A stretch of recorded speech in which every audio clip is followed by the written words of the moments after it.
Ukrainian Situation Explained Part 1. Ukraine. Ukraine. Ukraine. Ukraine. Ukraine. Ukraine. You've probably heard about that country a lot. For the last few years, Ukraine has been one of the most important conflict points in the world. It's the site of a proxy war between Russia and the United States. Russia could launch an attack on Ukraine any day now. We are ready, and all of NATO is ready. But it's also a place most people don't really know a lot about. So the story we hear about Ukraine's history and its conflict today has very little relationship to reality.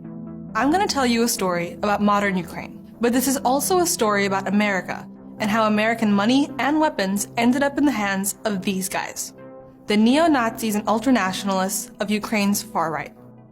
Let's start in 1991, when Ukraine became fully independent from the Soviet Union. And independence was tough. After the fall of communism, the economies of post-Soviet republics were falling apart. State institutions were being hollowed out. A so-called gangster capitalism was becoming dominant. So in the 1990s, Ukraine's economy and quality of life collapsed, and it's never really gotten better. Adjusted for inflation, Ukraine's GDP per capita was higher in 1990 than it was in 2020. Health outcomes are abysmal.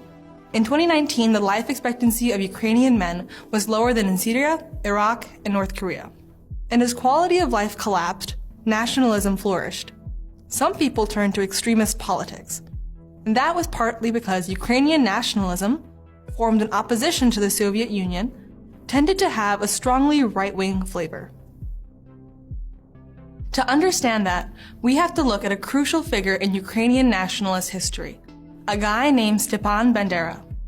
You see, in the 1930s and 40s, Bandera wanted Ukrainian independence from Poland and the Soviet Union.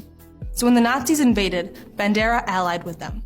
His followers massacred huge numbers of Poles and Jews.